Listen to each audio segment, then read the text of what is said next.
Olá, senhoras e senhores, sejam todos muito bem-vindos. Sou o engenheiro Anderson Fernandes. No conteúdo de hoje, a gente quer que você tenha uma virada de chave. Você que sofre aí com orçamentos de obras, seja você prestador de serviço, o cliente final, ou até mesmo engenheiros ou arquitetos. Olá pessoal, eu sou o engenheiro Bruno Diniz, eu sou do departamento comercial e administrativo da Keep Color. Hoje vamos falar sobre orçamento executivo de obra. Você sabia que o orçamento é o coração do negócio? Ou por que não dizer que é a alma do negócio? O conteúdo que nós vamos trazer, compartilhar com vocês aqui hoje, é algo que nós adquirimos no decorrer aí de uma carreira de 16 anos nesse mercado e aproximadamente 500 obras executadas. E, pasmem os senhores, isso você não vai aprender em nenhuma faculdade, pelo menos no Brasil eu tenho certeza que não. Acreditamos que para que uma obra ela seja bem sucedida, isso seria impossível se você não tiver um orçamento que seja feito da maneira correta. E hoje a gente quer trazer aqui para vocês todo esse passo a passo desse processo da orçamentação. Bruno vai falar um pouquinho aqui de algumas premissas. Certo. Existem algumas premissas para que sua obra chegue até o final e sem grandes dores de cabeça. Vamos começar então? A gente tem hoje a captação de clientes. E ela tem as três formas mais tradicionais que a gente temos hoje, é através do QI, que é o que indica. Tanto o arquiteto quanto o cliente, a indicação deles é extremamente importante e é o método de captação de cliente mais valioso que temos hoje. E a gente também tem a indicação de arquitetos parceiros que trabalham com a gente já tem um tempo, então eles têm os clientes já num portfólio bem bacana e eles indicam a nossa empresa para fazer a obra e não ter dor de cabeça e coisas do tipo. E tem a captação de clientes através do marketing digital, que você mostra o seu portfólio nas redes sociais, no Instagram, e alguns clientes entram em contato para conhecer a empresa e, consequentemente, fechar algumas obras. Bom, um dos principais problemas que a gente enfrenta hoje nesse mercado é a questão do amadorismo. São três problemas muito frequentes. Aquele que é amador, não tem um pleno conhecimento, não sabe ainda exatamente o que é um orçamento de obras, ele gera muitos problemas e deixa esse nosso ramo muito mal falado. O primeiro problema que normalmente o amador ele gera, como ele não sabe passar um orçamento da forma correta, então ou ele cobra barato demais ou caro demais. Normalmente ele cobra barato demais, por quê? Ele não entende de uma forma global tudo o que precisa acontecer numa obra. Às vezes você vai orçar um item, mas para que esse item aconteça, existem predecessores ou algumas atividades que o cliente, sem essa experiência, ele não sabe que aqueles outros serviços são necessários para que aquele serviço X aconteça. Então o amador ele vem, pensa no melhor cenário, não conta com esses serviços predecessores e o seu orçamento vai ser muito pequeno. O que vai acontecer? Esse cara, durante a obra, ele vai começar a perceber que orçou errado e o que vai acontecer é ou ele vai abandonar essa obra ou ele vai começar a cobrar vários aditivos do cliente. E aí então começa aquele desgaste entre cliente e fornecedor. Qual o outro problema? Muitas vezes alguns prestadores de serviço agem de má fé, cobram um valor pequeno apenas para simplesmente pegar algum tipo de sinal e depois ele simplesmente desaparece. Acredite, isso realmente acontece e muito. E um outro caso também, muito frequente, que a gente costuma encontrar, é aquele prestador de serviço também amador, que também não tem essa experiência, ele orça, ele tem até aquela boa fé de executar aquele serviço, porém, quando ele percebe que orçou errado, começa a bater aquele desespero, ele começa a correr para tentar sair do prejuízo, e aí começa a atropelar os processos, fazer da forma errada.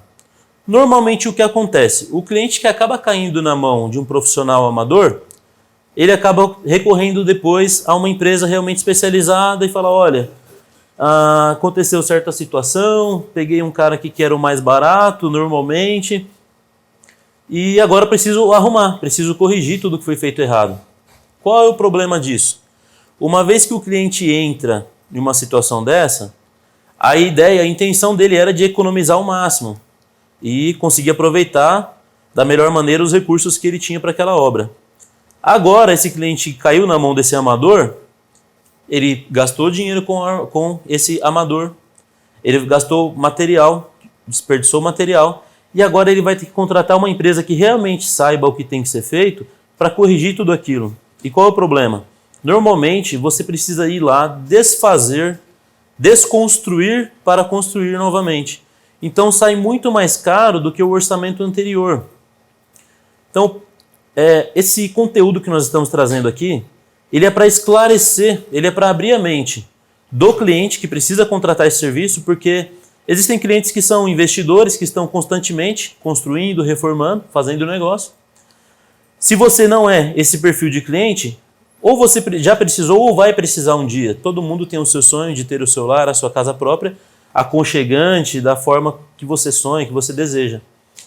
E para que você não caia novamente ou nunca entre em um problema desse tipo, a gente quer abrir os seus olhos aqui e você também, prestador de serviço, para que você não caia, não cometa esses erros, que você ganhe experiência, que você não precisa passar por tudo aquilo que nós passamos para chegar até aqui. Quem dera eu, se tivesse alguém na minha época que oferecesse um conteúdo desse aqui gratuito, uma experiência aí de, vamos colocar aí quase duas décadas, seria maravilhoso, mas a gente não teve essa sorte. Tivemos que trilhar esse caminho, passar por todas essas experiências, mas hoje podemos compartilhar com todos vocês aqui tudo o que aprendemos no decorrer desses anos, ok? Bom, vamos lá. Definitivamente entrar aqui realmente no processo de orçamento. O primeiro passo, depois desse contato com o cliente, o Bruno já falou aqui sobre a captação de cliente. Depois desse primeiro contato, o cliente normalmente, ele ou o escritório de arquitetura, nos encaminha por e-mail todos os projetos. De preferência que seja o projeto executivo, porque aí esse orçamento ele não vai ter muitos retornos e muitos ajustes. Com o orçamento executivo, e de preferência todo o detalhamento, aí sim a gente consegue ter um orçamento realmente preciso e consegue partir para um orçamento também executivo. Sem o projeto executivo, o que nós conseguimos fazer é apenas uma estimativa. Qual o problema da estimativa? Muitos clientes às vezes nos solicitam essa estimativa, e que seria um EVF, né? Um estudo de viabilidade financeira praticamente. Porque alguns às vezes acabam se apegando nessa estimativa e depois eles vêm, mas na estimativa o valor era X. Só que quando chega o projeto realmente executivo, muda muita coisa, quando chega todo o detalhamento. Então o primeiro passo é esse, ter em mãos o projeto executivo e o memorial descritivo. O próximo passo é agendar a visita técnica. Na visita técnica, essa é muito importante, nós vamos avaliar as condições, se há possibilidade realmente de executar tudo aquilo que está no projeto executivo e no memorial, no escopo de obras. Vamos avaliar qual é a condição desse imóvel, caso seja uma reforma. Qual é o estado daquela edificação, quais são as patologias que hoje são apresentadas ou futuras patologias que podem ocorrer naquele imóvel. Vamos analisar tudo que for possível.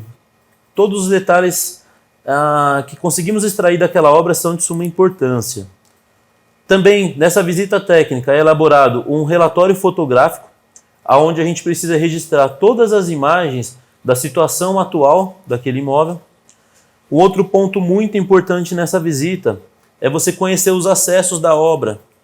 Eu vou citar aqui um exemplo de uma obra que nós executamos na Cidade de Jardins, e é um condomínio muito complicado de entrar. Então ali normalmente o pessoal da equipe que vai executar o serviço chega lá por volta de 7 horas e vai conseguir entrar no imóvel em torno de 11 horas da manhã.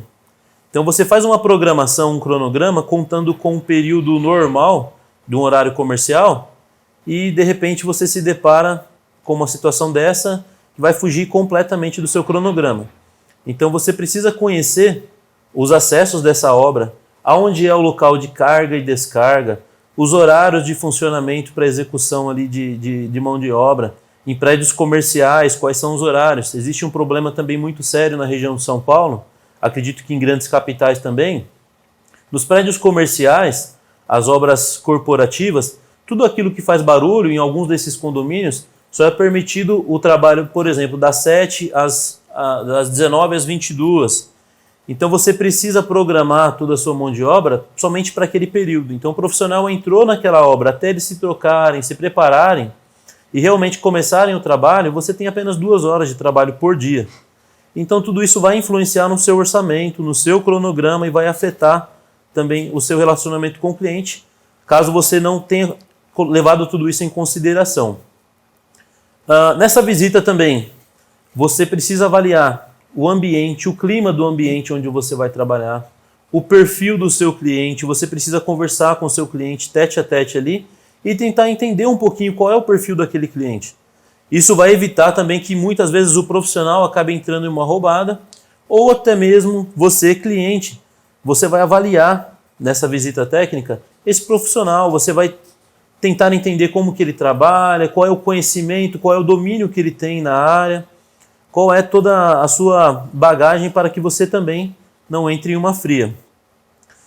Feito isso, vai ser levantado todo o quantitativo, as planilhas, para que todo esse material vá, no nosso caso aqui, para o escritório, onde o Bruno toma conta lá dessa parte, e aí ele vai trabalhar a partir daí nas planilhas. Ele vai falar um pouquinho mais sobre isso, mas eu te falo, tome muito cuidado, aproveite demais essa visita, ela é muito importante para você avaliar tudo. O veículo, onde você vai estacionar, se você precisa considerar na sua proposta um estacionamento, por exemplo. Então, tudo isso parecem ser pequenas coisas, mas você, na somatória, depois, quando você pega o global, acaba fazendo muita diferença. Uma coisinha aqui e outra ali acaba fazendo uma grande diferença no seu orçamento. Conforme explicado pelo Anderson, após a visita, o próximo passo é a confecção da planilha orçamentária. Nessa planilha a gente vai elencar todas as atividades e serviços que o cliente solicitou e vamos finalizar a planilha e partir para a revisão. Na revisão, é interessante você ter mais de 1 ou 2 profissionais no seu time que revisem a planilha junto com você, porque por mais experiência que você tenha, sempre escapa alguma coisinha. Então é interessante fazer essa análise com cuidado da planilha antes de mandar para o cliente. E na planilha você precisa ter o custo da sua mão de obra direta. Então, essas planilhas da Sinap, por exemplo, não serve como parâmetro para você basear o valor da sua mão de obra. É uma planilha que desconsidera muitas variáveis das obras de reforma, então é bem complicado, com certeza trará prejuízo se você for se basear com ela. É interessante você ter uma experiência na área, contar a mão de obra dos serviços e conseguir compor o seu valor. No valor da sua mão de obra, nunca se esqueça de colocar deslocamento, estacionamento, alimentação, uma pequena margem de segurança e os custos dos materiais também com uma pequena margem de segurança, considerando frete para buscar e coisas desse tipo. Olha só, pessoal, é muito interessante que você possua um banco de dados das suas obras já executadas para que você utilize esses valores reais dos gastos que realmente você tem na sua obra e aí sim, o pessoal do escritório conseguir alimentar essa planilha, esses quantitativos, fazer as multiplicações pelos valores reais que exatamente você tem de despesa.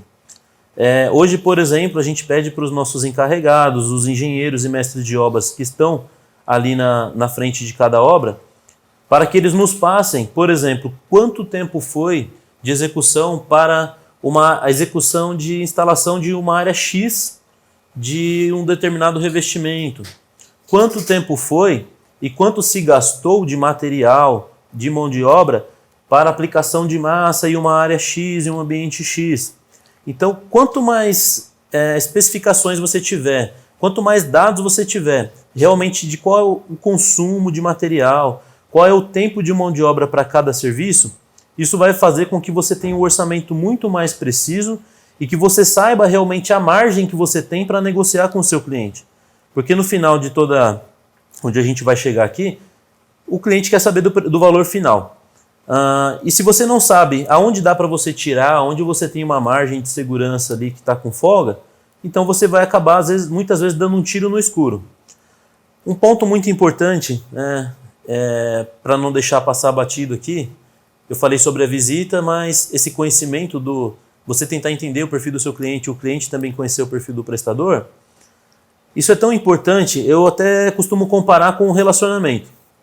O orçamento ele é como se fosse um namoro, você está conhecendo a pessoa, parte para um noivado ali, as coisas vão caminhando, e quando você realmente fecha essa obra com esse cliente, você vai estar casado com ele, em alguns casos, praticamente para o resto da vida, até que a morte o separe. Qualquer problema que essa obra der, esse cliente ele vai te procurar. Isso pode ser bom ou ruim. Então você precisa se atentar muito para não entrar numa fria. Um outro ponto também que a gente costuma sempre comentar, é preciso ter muito pé no chão. Por quê? Muitos profissionais, principalmente no início da carreira, a gente citou no início a questão do amadorismo, por aquela busca incessante de um portfólio bacana de obras, acaba fechando obras por valores que são absurdos, que não dá para fazer. Simplesmente para ter ali no seu registro, no seu portfólio. Qual é o problema disso? Você está começando, basicamente você não tem um caixa, não tem folga para isso.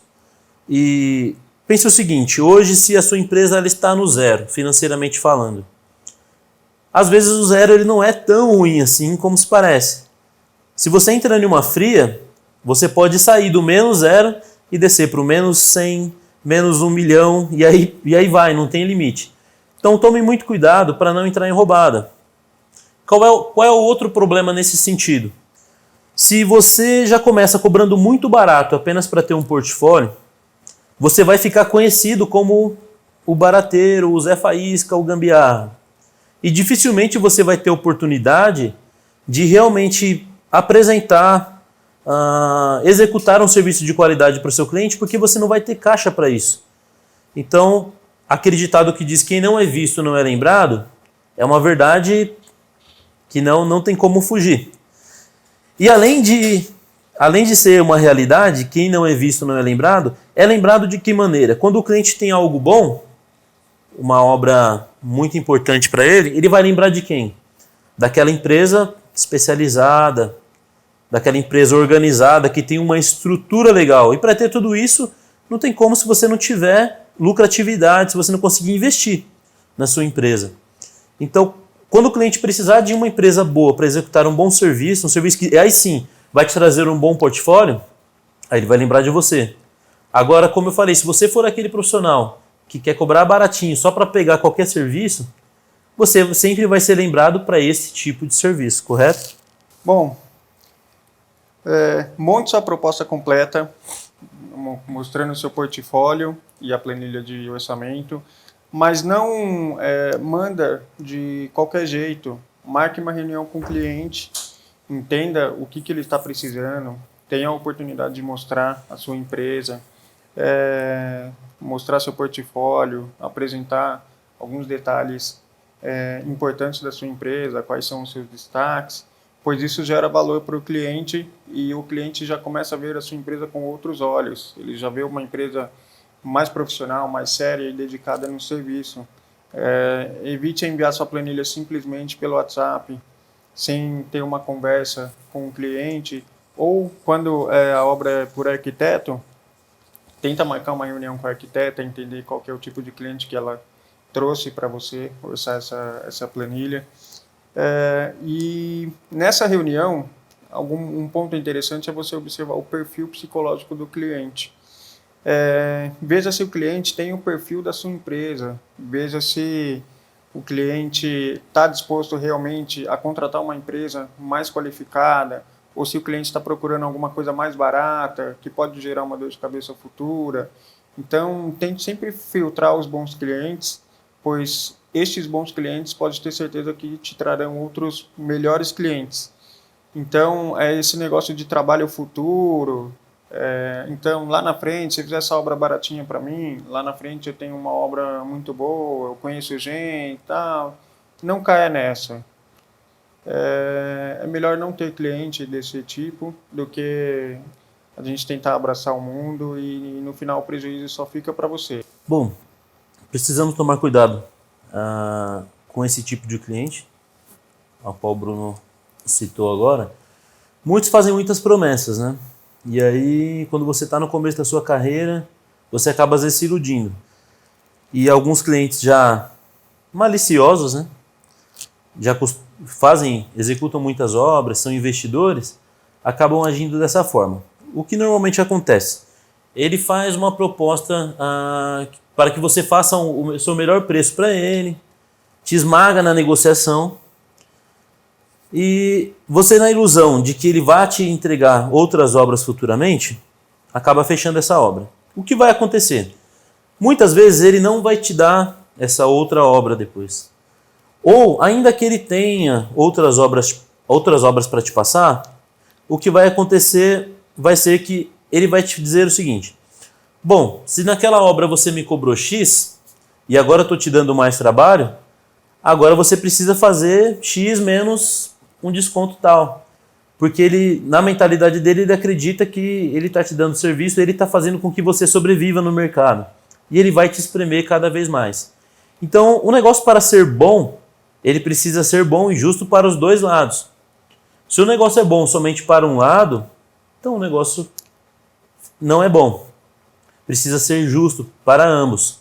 Precisa ter um valor que você consiga tocar aquela obra de forma correta, sem atropelar nenhum processo, sem querer economizar em materiais. E também precisa ser justo para o cliente, não pode ser também um valor abusivo. Depois de tudo isso, agora o Bruno vai comentar, depois da reunião, o que normalmente acontece nas devolutivas dos orçamentos. Normalmente, depois dessa reunião e apresentação do orçamento, sempre tem alguma devolutiva e revisão de alguns itens para atualizar. Então, a gente tem que tirar ou acrescentar alguns serviços que ficaram de fora. E é bom você perceber, se for uma obra que está avançando, que tem grandes chances de fechar, estudar um desconto bom, sem que você fique no risco para isso, mas um desconto interessante, o cliente sempre ele se sente valorizado, né? Ele realmente percebe que você quer realmente fechar a obra, que você quer fazer acontecer. Fechado o negócio, aconselho que você faça mais uma reunião com o cliente para ter certeza que ele leu toda a planilha e que ele está de acordo com todos os serviços citados na planilha. Então, tenta sempre mostrar também, esse é o mais importante, inclusive, tudo que não está incluso. A gente pega bastante clientes que lê a planilha por cima, ou então já vê o valor final, e durante a obra a gente vai executar um serviço, ou ele pede para executar um serviço que a gente não colocou no orçamento, e ele acha que estava incluso. E aí começa a gerar alguns atritos entre cliente e a empresa. Então é muito interessante fazer essa reunião final para deixar tudo bem claro. Isso mostra honestidade, transparência e domínio técnico do seu trabalho perante o cliente. Pessoal, isso é muito importante. A gente falou muito sobre essa análise do perfil, né, do cliente.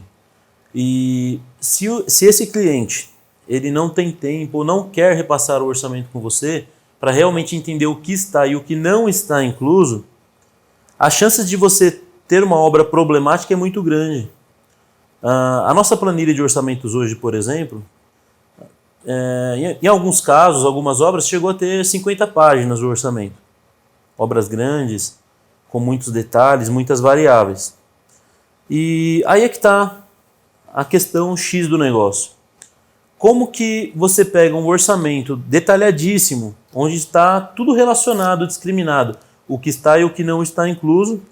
Como que você vai pegar esse orçamento de 50 páginas, por exemplo, e comparar com o orçamento de 2 páginas, aonde aquele outro profissional colocou ali execução da obra de reforma ou construção XYZ e o valor final, aonde não tem um preço unitário de cada item, onde não tem um quantitativo, onde não tem nada para que você venha ter um embasamento para fazer uma comparação, para ter um parâmetro entre um orçamento e outro.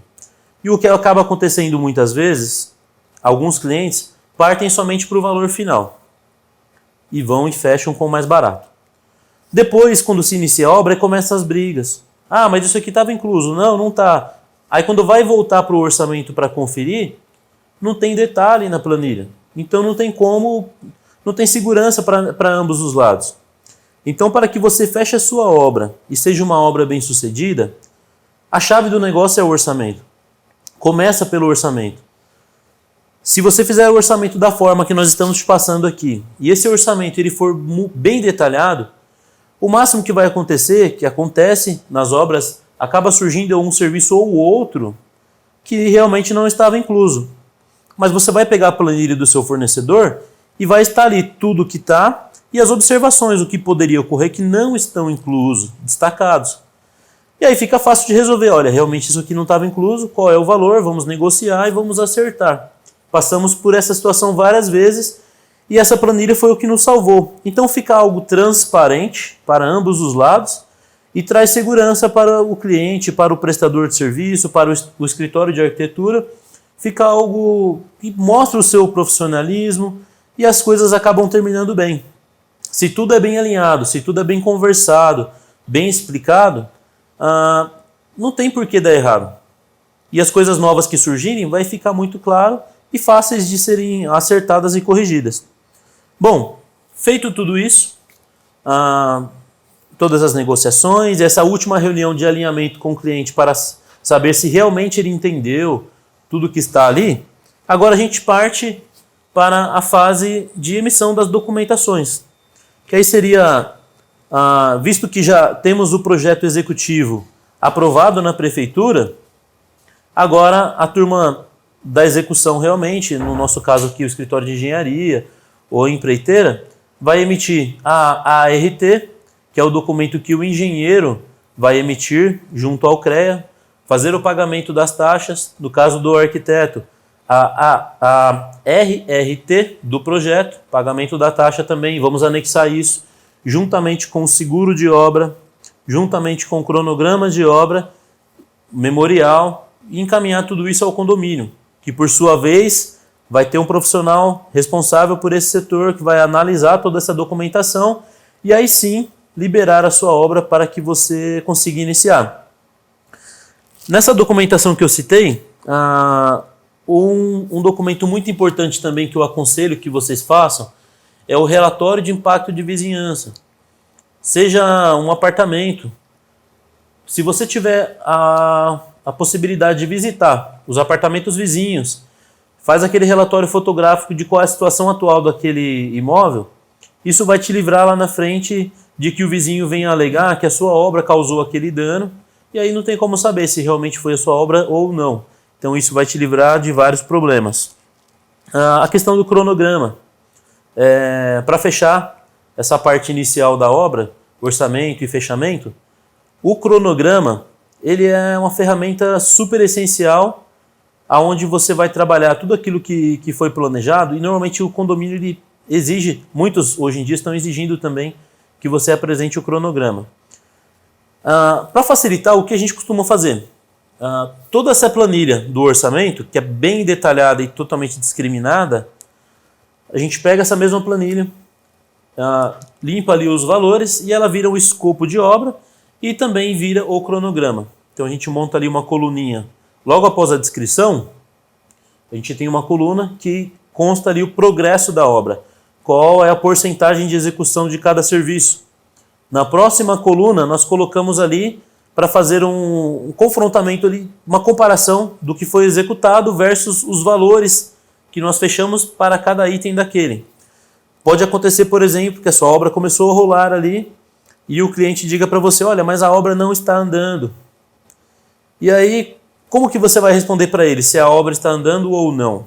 o que a gente faz é o seguinte: a gente pega esse cronograma, essa coluninha que eu falei, com a porcentagem de execução de cada serviço e o valor que cada serviço desse representa diante do orçamento fechado. Vamos somando item a item. Então lá no final nós temos a somatória de tudo aquilo que foi executado, qual é o valor que ele representa. E confrontamos isso com o que o cliente já fez de pagamento. Então a gente consegue chegar aí em um consenso, em um resultado final, se a obra financeiramente está adiantada ou não, e o cronograma também vai nos dizer se ela está em dia, se ela está atrasada e qual é a situação da sua obra. Bom, acredito que tudo isso que a gente deu, essa pincelada aqui hoje, com certeza vai te ajudar muito, imensamente. Você que tem vontade de conhecer um pouco mais a fundo a respeito de orçamentos, não só de orçamentos, mas de obra no geral, seja construção ou reforma, entre em contato conosco. Nós vamos estar disponibilizando também materiais específicos para cada disciplina, cada tipo de serviço da obra, e logo mais em breve também a nossa cartilha, o nosso manual de obras e o nosso curso técnico também. Espero que tenha servido para todos vocês. Qualquer dúvida, estamos à disposição também. Até mais, foi um prazer estar aqui compartilhando esse conteúdo com vocês e até o próximo vídeo. Até mais, pessoal. Até o próximo vídeo. Foi um prazer demonstrar esse material para vocês. Obrigado, tchau, tchau. Tchau, tchau.